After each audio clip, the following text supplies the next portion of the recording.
Dude. Thank you, Madam President. I spoke with several people today concerning what I was going to get ready to say. And I want to talk about something that happened the other night.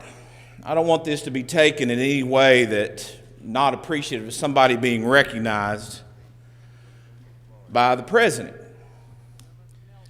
But it bothered me because as I sat there and I listened to this, and I think most people know that we've tried to change the tone and the tenor of what has gone on in Frankfurt.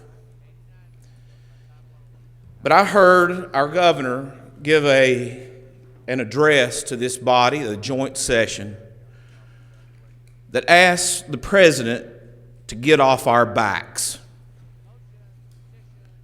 This is a little personal to me, and I've talked about this on many occasions. What was meant by get off our backs at that point in time was the fact that this administration at the federal level, the current president, was strangling my region of the state. In the last year and a half, we've lost over $106 million in severance tax. I know, like the senator from Pike, the senator from Floyd, the senator from Carter, the senator from Perry, we've had many, many friends who have come to us and said, we just lost our jobs. Now, we've talked about Senate Bill 1 and regulations. Well, it goes beyond just that. For me, maybe it's likewise for some other people. This has hit my family, personally. I have, and people know my situation and my lifestyle, I'm very close to the aunts and uncles and grandparents of my children. They started a business some 50, 60 years ago in the coal business. And when we're laying in our beds at 5 o'clock in the morning, they were getting out, going to the mines, and swinging steel. They ran augers. I don't know if anybody knows what swinging steel is, but the smallest section I've ever seen is about a 24-inch section that goes up to 8 feet long, made of solid steel and strengthened steel on a cutting head that goes through rock and dirt and slate and coal. And it goes up to a 60-inch head, big enough that you can almost walk through the hole. They were out there at 5 o'clock in the morning working before we ever got out of bed. They made a good living doing this.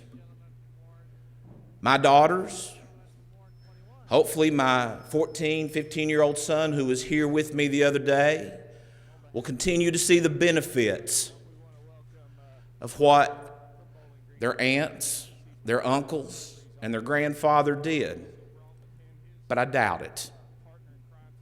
They got out there and they worked hard. And I'm not afraid to sit here and say that they made a very good living. My father-in-law is still continuing, years after his death, to pay for my children's education in Lexington and Louisville. My son, Joshua, who many of you all have seen, he grew up with me being in the legislature, had to leave the business because there wasn't any work. They went from 30 to 40 employees, now they're down to about 10. He was making $15, $16 an hour with production bonuses. The other day, my brother-in-law called me and said, you know what? I just got cited for a regulation that they admit is not on the books, but said it didn't matter, you can go to court and litigate it for 2 years.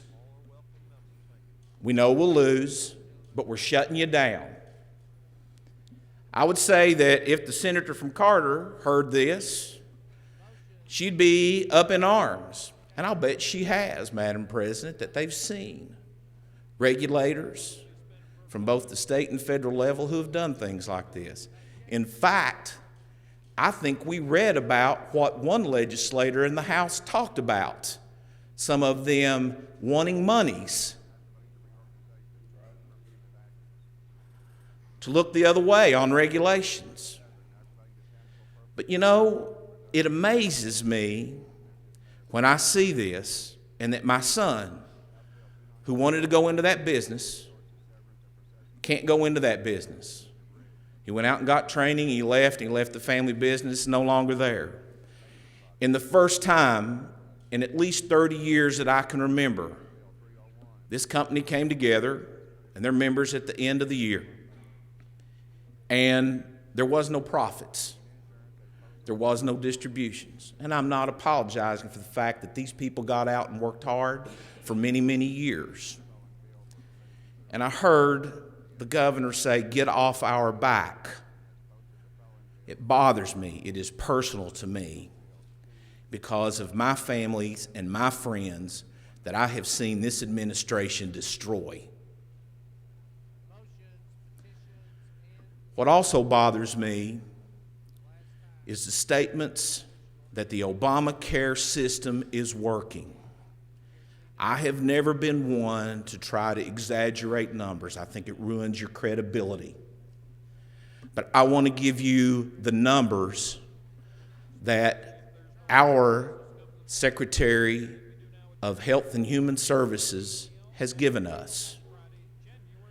There was going to be approximately 308,000 people who would have come on to the Medicaid rolls by this expansion. As of the other day, I believe there was 137,000. In December, the members of our caucus, Madam President, were told that there was at least 10,000 that were going to come on the rolls anyway, but they were counting those within their numbers. That drops that to 127,000. Now the expansion through the health care exchanges.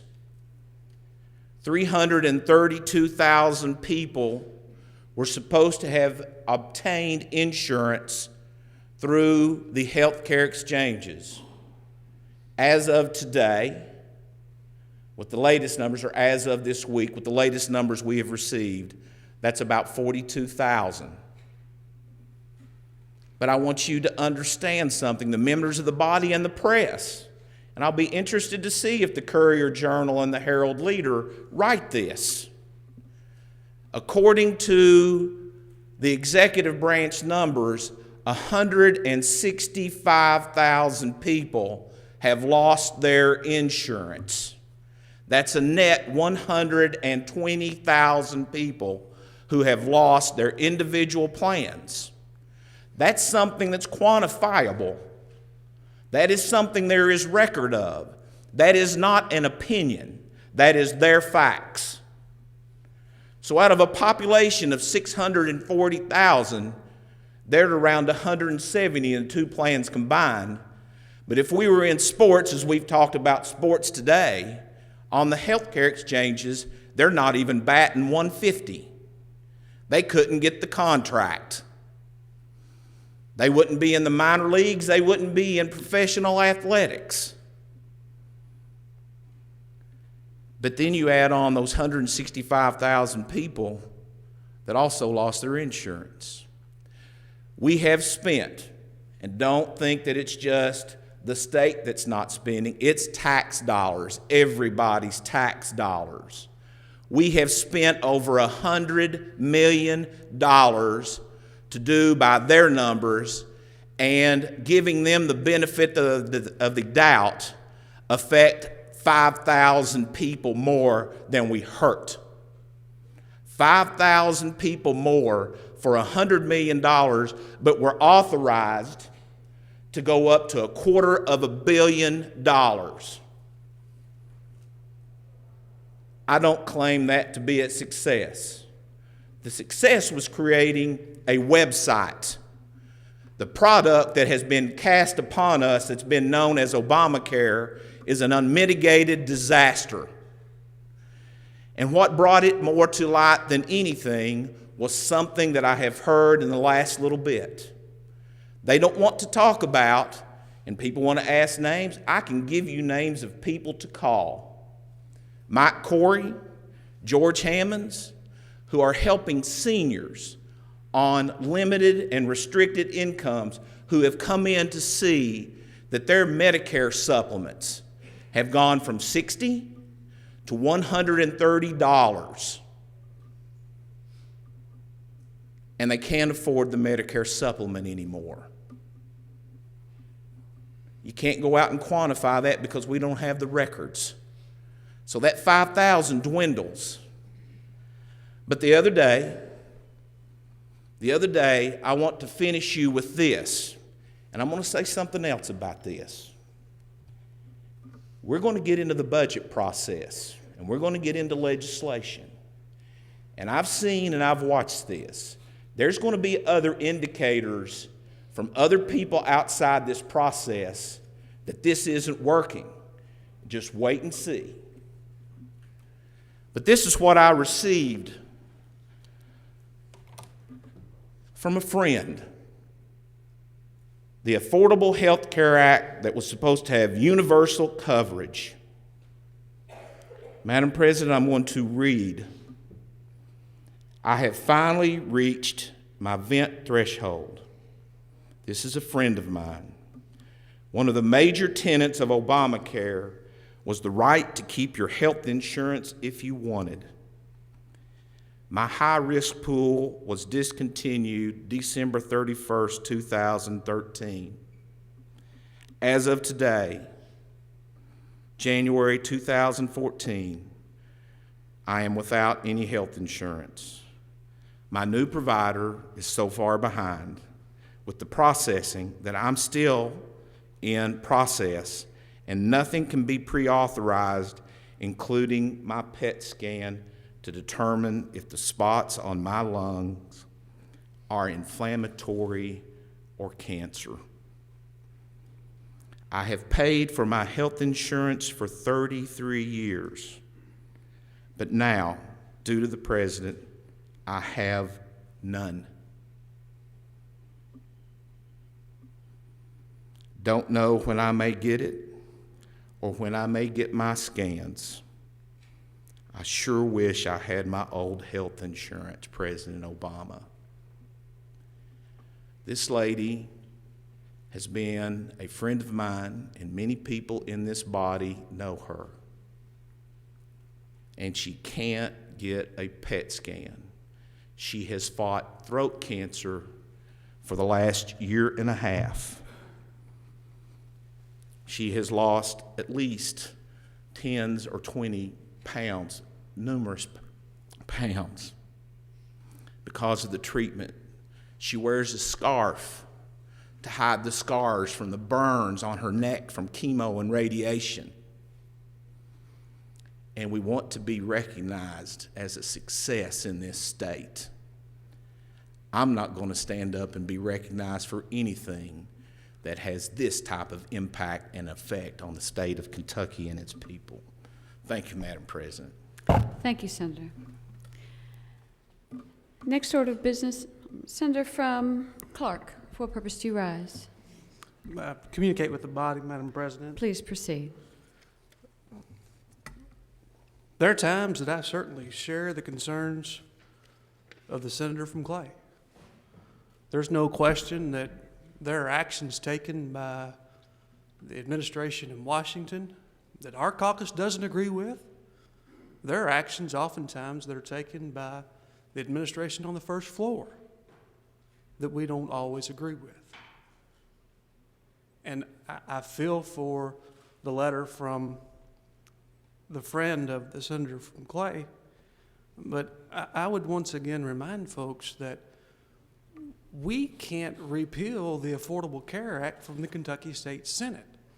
What we could do was say, whether it's good or bad, whether it works or not, we don't know, But what we can control about that federal law, we need to do the best we can with that to make sure that the citizens of this state have an opportunity to access it. That's what Connect did in the state of Kentucky. Yeah, are there people that have unintended consequences? Of course there are. With any major piece of legislation, there are those unintended consequences. But it was an effort to try to make sure that people have access to a basic need like health care. Is it perfect? No. But was it an attempt? At least it was an attempt. Something that we should do, I would say, here in the state of Kentucky as well. I think the governor's attempted to do that. I don't know that we can unravel that. I don't know that we should unravel that. If we do, what are we going to replace it with? We have lots of pressing needs that we can control. The repeal of the Affordable Care Act is not one of those. We've got things that are facing this state that need to be addressed. Together with the tone that the senator from Clay referenced, we can do that. But I'm not sure that no matter what the tone is in the Senate, we're going to have one iota of an effect on the Affordable Care Act. Senator from Pike, for what purpose do you rise? Yes, Madam President, to communicate. Please proceed. Thank you, Madam President. First of all, I want to commend my friend, the Senator from Clay, for speaking up on behalf of thousands and thousands of families in eastern Kentucky who have been harmed by a very rapidly changing federal energy policy. And, you know, the Senator from Clay and I, we didn't grow up too far apart. And the one thing that's common between Clay County and Pike County is that a lot of the folks that live there depended on coal for a living. I remember the last day that my grandfather worked at Bethlehem. He worked over in Letcher County. He worked 42 years underground. And I was at his house on his front porch the day that he came home from when he retired. And I was excited because my grandpa was going to be home. He wasn't going to be at work. And the conditions that our coal miners faced when he started working the mines were much different than they are today. You know, we've made a lot of progress in mine safety, working together in this chamber. The Senator from Clay and I worked together very closely on the mine safety legislation a few years ago. And there are very few people in this body, in this General Assembly, that I have as much respect for as the Senator from Clay. And I will say, Madam President, that the tone of the partisan rhetoric in this chamber has been dialed down, and I want to personally thank the Senator from Clay for that, Senator from Scott also. We all have our beliefs. We all have our core values. And, you know, when you go from Republican to Democrat in this chamber, by and large, there's not a lot of difference. By and large, we share many of the same values. But sometimes on those issues that we disagree on, we sort of see things through our own glasses, our own rose-colored glasses, our own jaded glasses in our own way. But, you know, the one thing that I want the folks out there who are watching this and the people who are here in the gallery to understand is the coal issue is not a Republican issue or a Democrat issue. We have seen a radical change. I shouldn't say radical change. Let's go back. Since the EPA was started during the Nixon administration, there has been an ongoing, you hear what I said, since the Nixon administration, when the EPA was started, there has been an ongoing war on coal. This is nothing new. You know, a few years ago, people in eastern Kentucky were outraged. Now, you know how many folks, when I grew up, one of the places we went on vacation, and particularly during miners' vacation, was to the Smoky Mountains. I bet you there's a lot of folks out there that will be very familiar to. But yet, Lamar Alexander, the senior senator from Tennessee, came out against mountaintop removal. Now, in my part of the world, there are thousands of people who earn their livelihoods and supported their family from working on surface mines. It created a lot of property for us to develop in eastern Kentucky, where we have airports, where we have residential developments, we have schools. Like in Knott County, we have the sportsplex. We have federal prison in Martin County. I mean, and on and on and on. In eastern Kentucky, we don't have a lot of flat property. And that's something that people in central Kentucky and western Kentucky probably take for granted is, there's not much flat land in far eastern Kentucky. For Clay County, there's not much flat land. And we have done a lot of great things on reclaimed surface mines in eastern Kentucky. But yet, Lamar Alexander, a very high-ranking Republican United States senator, came out against mountaintop removal. Now think about that. But yet, it was so bad that a lot of folks in my neck of the woods decided they weren't going to go to Tennessee and shop anymore. They weren't going to vacation in Tennessee as a sign of protest. Mitt Romney came out against coal when he was governor of Massachusetts. Coal has been an easy target for a lot of people. And it's an easy target now. Look what's happened in West Virginia with the chemical spill in Charleston. I had a friend of mine I talked to a couple weeks ago. He said that he had been out without water for about 2 weeks, and when he finally was able to get back into his house and take a shower, he said his skin was tingling. Now there's talk about whether the chemicals that leaked into the Elk River in Charleston, which is short, it's actually closer for me to Charleston, West Virginia, than it is here to Frankfort. He said now they're saying that formaldehyde was leaked into the Elk River. The coal industry now will be targeted because of that. A few bad actors, a few mistakes, and the coal industry will be blamed for that nationally. That's not a Democrat issue, it's not a Republican issue. And what I would like to see before this session ends, instead of getting up and criticizing the administration in Washington or the folks on the first floor, what we need to do is we need to recognize that there are a lot of families hurting right now. We need to recognize there's a lot of people out of work. About 3 weeks ago, I had 30 coal miners in my law office who were laid off by James River. And Senator from Clay knows they laid off 525 people in Kentucky. Now, where are they going to go? I can tell you where some of them are going to go. I have one client of mine that has now moved to Tennessee, one that moved to Louisiana to work in a salt mine, one that's moved to western Kentucky because her husband is a laid-off coal truck driver. I talked to another lady this week. Her husband ran coal trucks, a small trucking operation. They had to file bankruptcy a couple years ago. We can talk about the numbers and we can talk about the war on coal. Let me tell you what we need to be talking about in this chamber. There's not a single one of us that at this level can change what the EPA does or can change federal energy policy.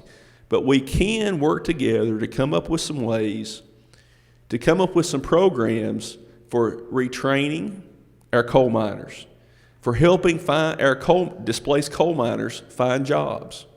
Now, the other day, the Senator from Scott stood up and he talked a lot about what the majority agenda was for this session in the state Senate, reining in administrative regulations so that we don't see, the implementation of things like ObamaCare in Kentucky without legislative oversight. That's all great and good. What I'm trying to find out is how those types of things, abortion, there's nobody, I'm expecting my third child. And the people in this chamber probably would have to admit, Republicans would have to admit, that I have a very strong pro-life record. I don't believe in abortion. That's my personal position, not because of a party position or whatever. But let me say this. The one thing I've not heard anybody talking about, and this goes for the first floor, it goes for the Republicans, and it goes for the Democrats. We need to come together, Senator from Clay, Madam President, Senator from Clark, Senator from Scott. We need to put a group together and sit down and look at our unemployment benefit program, our job training programs, and identify some ways in the short term that we can help put displaced coal miners back to work. That would be one place to start. And I'm not the smartest member of this chamber. There's some people here, some very talented, smart people here that I would love to sit down and hear some ideas. We're not hearing that. We're hearing a lot of demagoguing of issues. I would love for us to come together and find a way that we can help the people who are hurting right now. And I challenge the members of both parties to come up with some ideas. Let's sit down with the folks in the administration and find a way that A, we can help the people who are out of work, and B, try to help bring some new business to Eastern Kentucky. I was very disappointed to read the editorial in the Herald Leader where they basically were scrutinizing the four-laning of the Mountain Parkway. Now, you know, the folks in Lexington can hop on New Circle or Man of War and go a four-lane highway and go anywhere they want to. They can run over to Target, they can go to Starbucks and get a latte or whatever it is they want to do. But you know, for me in Pikeville, for the people in Floyd County, the people in Lawrence County, Johnson County, you know, we're actually, our four lanes go to Ohio, into Virginia, into West Virginia. There's no four lane that connects southeastern Kentucky to the rest of the Commonwealth. Isn't it amazing? I can get on a four-lane highway and go to Charleston, West Virginia. I can go to Columbus, Ohio. I can drive all the way to Johnson City, Kingsport, Knoxville, wherever it may be. Atlanta on a four-lane highway. But I can't get to Lexington. And then we hear the Herald Leader criticize that project because it would only save 10 minutes on a trip to Lexington. Well, let me tell you, drive down that two-lane part of the Mountain Parkway and look at the crosses on the side of the road.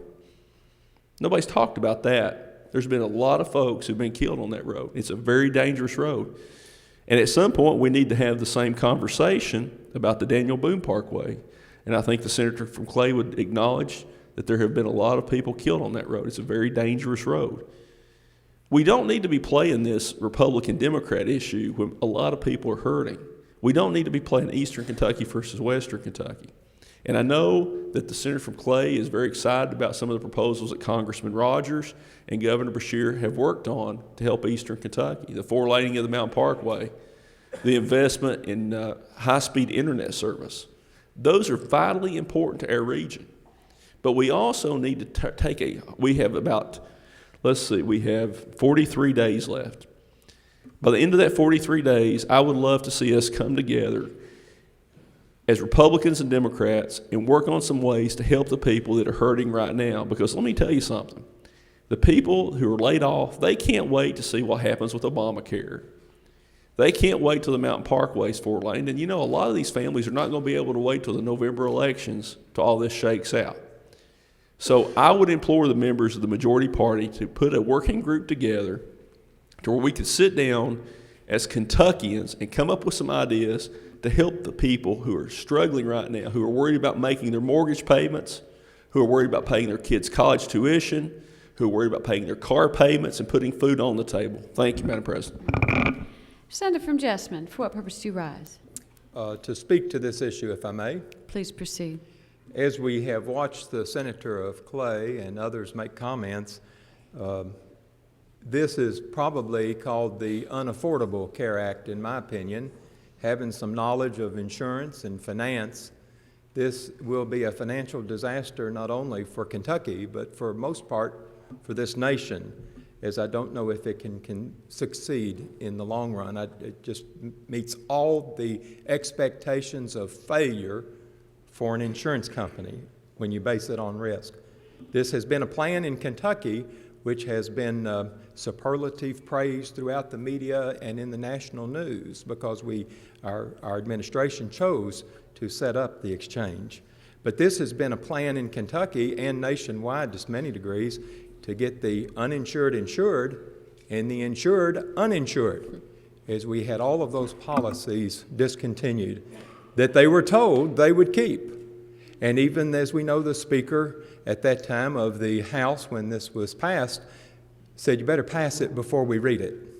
And she was exactly right in that statement. But we will have a decrease very likely nationwide and in our exchange program as individuals have not made the first payment. As they punched on the website, the first payment may not get made. There could be a decrease in numbers of even the numbers that Senator from Clay quoted because they don't have insurance if they didn't make that first payment. This was not free. You know, there is nothing free about health insurance. It has to be paid for, and we anticipate as we look at things, that this money is just manna from heaven that comes from the federal government to provide for this. It probably cannot last forever. But in some degree, I suppose that the Affordable Care Act is working for what it was proposed by its architects to do. For all the problems and technical issues, one part I think is working well. The law is dismantling the individual insurance market as it was intended by its architects. Millions of Americans receive termination notices because the current coverage did not conform to the ACA rules and those presented by the Health and Human Services design, also by their rules. The President's repeated promise turned out to me to be a falsehood and misled the public when he said they could keep their policy they now have. The past months of mass cancellations have been the President's goal, I think, since 2008, and those who came up with this plan. Those that designed this believe they must destroy the market in order to save it for their own control, or those that think they know better than the private sector. The ACA could fail too if many people kept their private policies and they knew this. The designers of the ACA knew this, and thus the falsehoods presented by the President's member of Congress did not read or understand the bill that they passed. We know that now. We knew that days after it was passed. NBC broke the news that the White House knew this all along. As the senator from Clay, don't make these things up. Find a credible media that can report these numbers. In the HHS Regulatory Impact Analysis published in the Federal Register, the department estimated that between 40 and 67% would not qualify as permitted plans, and this was the point to prevent such policies from being bought and sold as a commodity in commercial transactions. The Health and Human Services knew that lightly regulated policies might be popular compared to restricted choices that the exchange you are now forced into. Once customers could be herded into the exchanges, Health and Human Services has the power to increase or decrease the standard benefit. Those in Medicare are feeling that already. If you have an elderly person, and I do, many, they have written letters and contacts. They can't understand what happened. Well, this is how you pay for it. You start to reduce. Some individuals have to pay for it, and that's how it will be paid. They limit more by barring certain insurers from offering and selling through the selective contracting, and HHS can police the insurers to behave like the government wants them to. This is what's called an exchange. None of this is an accident. It is deliberate. And it is a demand by those in the administration that all have the same coverage, that only the government knows what one wants and must dictate what the coverage will be and how much it will cost. Such control leads to a nervous system in the ACA, and this is why insurance can't be kept as promised. You can't sell the votes to pass this bill again. This vote, if it ran across the House and U.S. Senate floor, would fail miserably. And I'm not sure the President would stand up pounding on it since there are so many elections at stake. He even had to give unions and big corporations an off so that they could get through the November elections. Now that tells you a lot about what's going on, and maybe it's not partisan. Maybe I'm at a mistake on that issue. We are now finding that the numbers reported as enrolled are really not actual, as they did not make the January 14 payments, and now, as I said, they may be without insurance. And when you take it nationally, it is a tremendous number that could be without insurance. Many may have signed up on fictitious websites, and that was a disaster, that thought they were signing up for insurance, but only gave someone their credit card information. This is a program, as I said, to get the uninsured insured and the insured uninsured. It has been successful to enlist Medicaid individuals, but a few private insurance needs in the state exchanges. Very few are in the exchanges. Kentucky, we had a certain number, and we know how many came to Medicaid. It did help those to find insurance through Medicaid. But could we not have done that without spending $250 million? The numbers will have to be lowered as we discover those who didn't make the payments, and that individual market number is going to drop very soon. Kentucky's exchange may not continue if the numbers do not pick up, and pick up soon. It is too heavy with pre-existing conditions, and it does not have enough healthy and young people to support it. They better find a way to get those individuals that are 25 to 35 or 40 that are healthy to get in this exchange, or they're going to have a difficult problem. Next year's premiums, or at least certainly the year after that, will tell whether this was successful or not. But if it is not successful, we have torn down our individual and independent markets, and we will probably be a long time building it back up, in my opinion, and that will come at a cost. I also fear that the number of jobs being reported that are being created, keep in mind, for every job that has been created in the last 3 or 4 years, 3 jobs are gone. Those 3 people quit looking. So is this strategy working? Is it partisan? You make your decisions. Thank you. 6.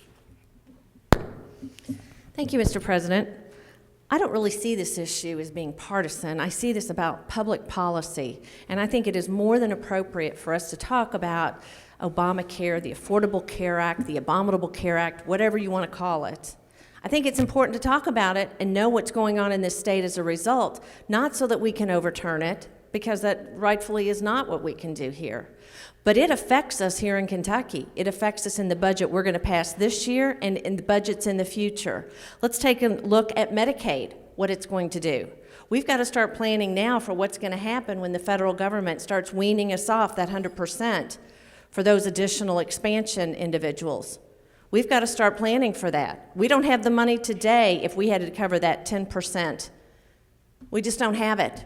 And who's to say the federal government isn't going to renege on that? And at some point, cover less than 90%. We also have to take a look at things like the Quality Care Charitable Trust in Louisville. The governor has totally decimated it in his budget proposal, but we don't know what the numbers are going to be in this state of individuals who do have insurance and don't, because it's a moving target. It's a moving target. The president keeps moving that target by executive order. He's changing the rules as we go to suit the political interests that he is wanting to assuage. And our governor has as his mentor this president because he seems to want to run the state by executive order and regulation. And we need to know what's happening with individuals out there.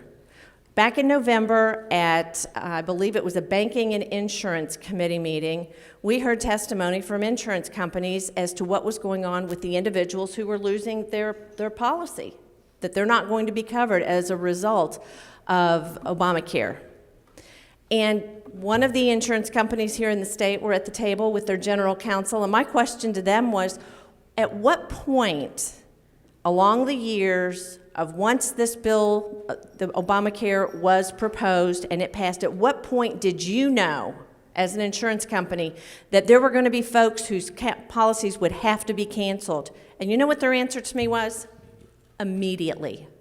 Now, how can they know immediately, and yet it was supposed to be a bill that was voted on and then you got to find out what was in it? How could an administration not know that? How can we as taxpayers have this inflicted upon us and we're having to pay it? And Mr. President, you are exactly right. The bang for the buck on what was been spent here on this exchange is grotesque. It's vulgar. Those kinds of dollars in this state, the things that could have been done to give real coverage to a lot of people, it's sick that those dollars were spent to set up a bureaucracy, and the net result is we've lost people in the cracks who no longer have insurance. We're behind. So I think it is appropriate for us to talk about this and to expose the fact that the emperor's new clothes really don't exist. But we need to know about them so we know on this floor, in this chamber, and in the chamber at the other end of this building, what the circumstances are here, because as the senator from Pike said, we've got to address those, and that's exactly right, because we're going to be left with a mess to clean up from this president and this governor, and we need to be aware. Senator from Clark. Communicate with the body, Mr. President. Please proceed. I will try to be brief. I will just simply say this. It's unfortunate we didn't have this discussion yesterday. Because maybe if we had, therefore, some of the folks who want to repeal the act maybe would have changed the office they filed for to a legislative body that can actually do something about it. We have problems in Kentucky that we stand ready to face and look for solutions together. But we can't spend our time worried about what Congress may or may not do. There certainly are issues of that affect us, and we're going to deal with those. But we mention that, but then we always seem to digress right back to getting rid of the Affordable Care Act. It's the law of the land. It's our job to work with it, to implement it the best we can, and to manage Kentucky's finances accordingly. But also, as the senator from Pike said, there are many more issues we need to address. Together we can make a difference. We showed that in 2013. I hope we can show that again this session. Senator from Hopkins. Thank you, Mr. President. At the risk of being redundant and repetitive, I would like to reinforce a few things that my colleagues have expressed on the floor. I think overlooked in this entire discussion has been the fact that we are perhaps the most unhealthy state in the United States. We rank high on all of the bad, ugly health indicators, and I don't think I have to remind the body of some of those health indicators that we flunked terribly. This has been a good faith effort on the part of our administration that has justifiably received national recognition, and I think it is not productive for us to rehash and do an autopsy of what should have been done or what could have been done. This is the law of the land. Many other major initiatives on the federal level have initially been very unpopular and have actually worked out pretty well. Social Security, Medicare, Medicaid, lots of other things. Eventually, in time, this will work out. But it accomplishes nothing for us to debate whether this law should have been passed. It's the law of the land, and I think it's incumbent upon us to do the best we can to implement this law to accomplish a reduction in the 640,000 uninsured Kentuckians, which by my quick calculations represents about 14% of our population. And I think significant progress has been made to reduce our uninsured numbers, and there are many, many stories that I have heard of folks in Kentucky who now, for the first time in their lifetime, now have insurance coverage and can get their diagnostic tests done when they haven't been able to before, either through new expanded Medicaid coverage or through new health insurance coverage through the Health Benefit Exchange. So I agree with what's been said about us working together to address those things that we have control over. I hope we do. I look forward to a very productive session, and I thank all of my colleagues for their constructive comments about what we can do for the remaining days of this session. Thank you, Mr. President. Senator from Perry. Yes, Mr. President, I just want to comment. You know, I'm from Hazard, and right now, because of the cold weather, we're a little short on water. We had a lot of pipes burst, and it's made it a challenge for our workers there to try to get it back on. And we're a little short on jobs. As we've seen, the job loss is really targeted by district, but we are not short on common sense. I can assure you of that. As we have watched this president attack our industry. Now, I've heard speeches here so far that said, well, this really isn't anything to do with partisan politics, but I noticed that in the period of that discourse, you had Lamar Alexander mention Nixon, mention Romney, et cetera, et cetera. We don't have an issue with these people. I have an issue with the President of the United States and what he has done to one part of this state. It's hard for us to take anything that they say as a truth when you look at just the simple emails. Let me take you back to 2 weeks ago, and we're looking at the news, and we see where the EPA had originally told us that they were going to implement the standards, that were going to minimize its impact on coal. Well, we find out now, as we look at the emails, that not only were they working with the Sierra Club, but they were specifically targeting pieces that they knew would do the most damage to coal. It floors me that one individual outside of the powers of Congress has been able to have such a negative impact on one part of a state and another one, and it's punitive. Now, there's been talk that we can't do anything. We're obviously, there was a guy that ran for sheriff one time in my district, and he stood up in front of a gymnasium and pulled up a chair and a guitar, and he sat down, and he strummed that guitar 3 times. Once, twice, 3 times, and he said, "Now I'm running for sheriff, and I strummed this guitar 3 times because it signifies the 3 things I'm going to do if I'm elected." He said, "Should I be elected?" He said, "I'm going to double Social Security." He said, "I'm going to increase the minimum wage," and he said, "that war over there in Iraq will be over." And obviously the punchline, folks, you have to understand the duties that you're charged with. I don't think anybody in here is under the illusion that we can make this president do anything. Not even the U.S. Senate or Congress seem to be able to make him do anything. But let's focus on what we can do. And to say that the state of Kentucky, that we have no power to do anything, is simply misleading.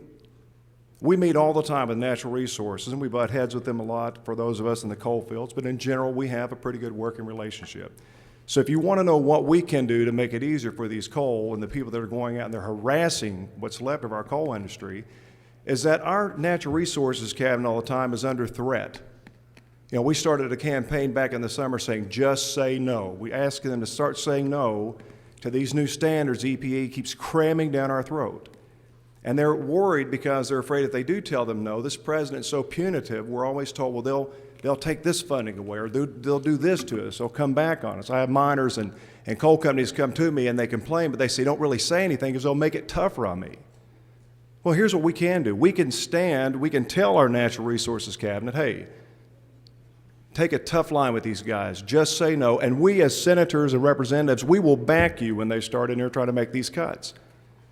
That somebody needs to start saying no. We're at the point now, my last meeting with them, when they were saying, well, if we do this, they'll do this back to us. Folks, we have reached that threshold that there is no longer anything they can do. What are they going to do? Take more jobs out of my district? What, are they going to shut down coal? There's nobody left to go after. So we have been backed into a corner, but at least if we put up a good fight, we might be able to start gaining ground in Western Kentucky where they're spreading to now. But we know who the threat is. We know this president has kept his word. He very clearly said that he couldn't stop coal mining, but he would make it so expensive that he'd put him out of business, and he's kept his word. You go over to Ashland and ask those people over there how they feel about it. His actions have single-handedly increased the utilities on more people on the bottom rung than any president in history ever has. So he's kept his word at that. But like I said, in Hazard, we have an abundance of common sense.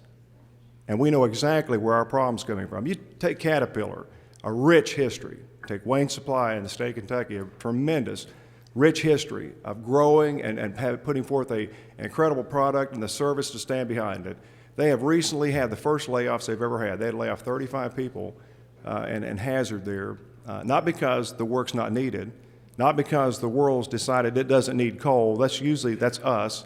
Matter of fact, China is currently building the largest port that's ever been built in history to receive new coal shipments because they're going forward with their manufacturing. Matter of fact, I will go farther to point out to you that the nations right now that are struggling with depression are the ones that have turned their back on coal. And then people say, well, coal's kind of dirty and we don't really need to be burning it. You know what? I'm going to agree with you on that. I think the future for coal is that we need to be using chemical looping. We need to be exposing coal to a chemical wash, which never ignites it. It's flameless coal. It creates the same amount of energy. Anybody that's ever had one of these little pocket warmers that you've taken with you camping can attest to you that a nice carbon reaction will warm those hands and feet. The same process can be used to create energy. You've got bioconversion out there, which is one of our ways of helping dispose. We've got the biocarbon, which is a way of taking your trash and coal and blending it together, which would be a great project for Louisville. It helped clean up the trash fields and stuff that you've got in our larger cities, but it also produces energy. We've got wonderful opportunities where coal fits in the mix of the future, but with this guy at the helm, we're never going to get the chances. I remember he gave his speech about zero emissions, and foolishly I got excited because I thought this was a real opportunity. They're going to be talking about chemical looping. They're going to be talking about biocarbon, but they were talking about none of these things. And so we're not fooled in our part of the state, and there is something we can do. We can stand behind our natural resource cabinet and tell them to just say no, and we're going to back you. We understand they threaten. They always say they're going to take funding from you or they're going to do this. It's just punitive. And it's disgusting to me as a member that sees this impact in my district to see how it's played out on these faces and on these homes and of these children.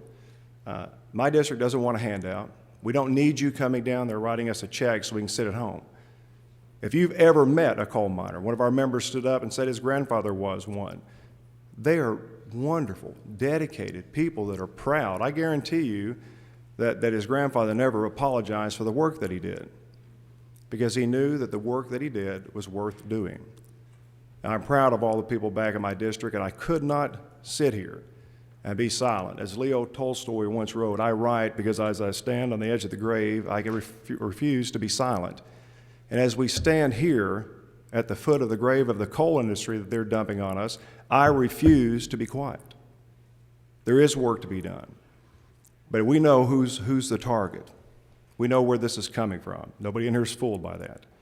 And so if there's unity, just as though we would get together to fight a cause or an epidemic or an illness, you know, when you find out, every one of us in here do all we can for cancer. Anybody that's ever had cancer in their family, we all gather around it to fight it because it's bad for us.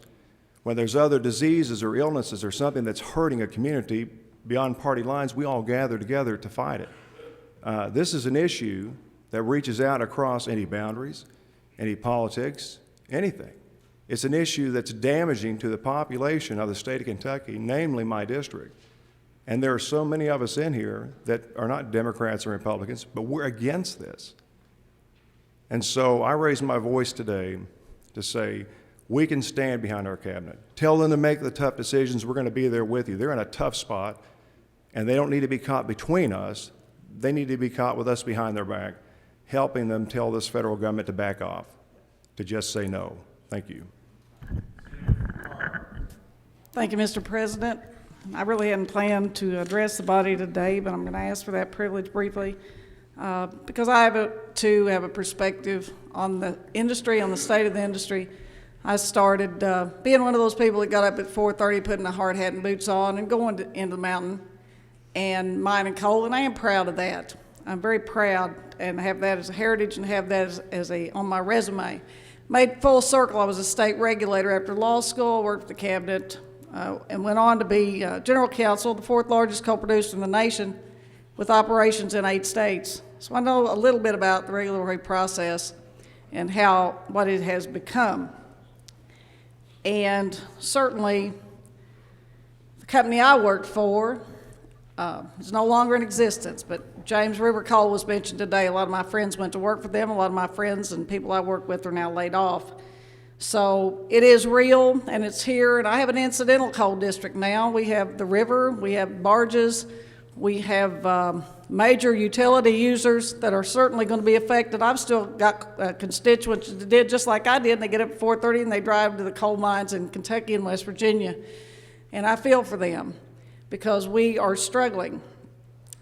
Now, but as we stand here and talk about overregulation and the infiltration of agenda-driven entities into governing and regulating authorities, such as has been mentioned, the Sierra Club, which has a legitimate purpose. I appreciate their view, but how they've infiltrated the EPA and with the agenda that they're driving and the implementation of that agenda to attack an industry or 2 or 3. If you're a fossil fuel, oil and gas, you may be next. But it's not just the EPA, and it's not just the coal industry that affects Kentucky. I'm just one rural legislator that has either submitted comments, traveled to Washington, or contacted my congressman about issues in the past few years that have affected my way of life. And whether that's on the farm with a child being able to handle livestock, or be on a tractor with the labor industry, or whether it's the USDA that's been infiltrated by the Humane Society of the United States that has an anti-animal use agenda. Look at Meatless Monday. Look at the attack on animal agriculture and the back door and the EPA working with them on farming regulations. It's not just the coal industry. So if you sit here and look at us legislators that are directly affected by the coal industry, we should have allies in every agriculture legislator, because it's the same dynamic and it's going to have the same result. If you're in animal agriculture or animal utilization or recreation or tourism. So it's not just the coal legislators that are feeling the pain of overregulation and infiltration of agenda. Now, I was driving back from the SOAR conference. I was there with many of you all. And I had an overwhelming sense of grief and loss hit me driving north on 23 like many of my family did to have a better life. But some of us decided to stick around or go back. And I realized that my future ancestors life will never be the same there. They will never know the joy and the opportunity that I had as a young coal miner, doing what I chose to do, or farming in the way that my family farmed, or to make a living off the land there without having all these entities on the farm and in the mine and running your life. And really, my people in Eastern Kentucky have the right to stay there if they want to. We have the right to make a good living. We should be able to stay there. So many of these remarks are well taken about working together to try to find ways to do that. I don't want a mass exodus of my family having to leave again like they did post-Depression. So I do urge us to continue to work on that. And I want to also inform the body that I'm going to be absent a legislative day because I've been asked to go to Washington in February on a day and work on some of these issues and lobby some of my friends in Congress and present some rationality and approaches on some of these issues. And I will tell you all in advance that if I'm not here, that's where I am. And I do want to mention something that's important to me that the President spoke of, and that's Kentucky Access.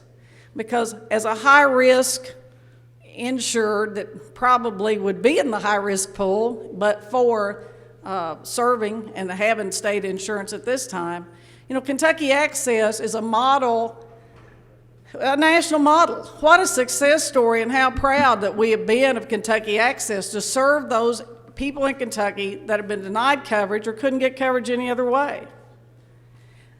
Last fall, in committee, I spoke about that. What's going to happen to Kentucky Access? Can the structure stay in place? What in 2015, 2016 if this thing doesn't work out?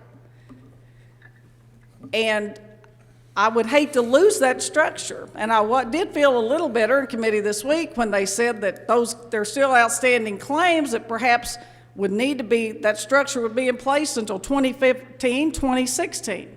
I find a little solace in that, but the program that admits those Kentuckians that the President was talking about is no longer accepting individuals, but at least the structure's in place.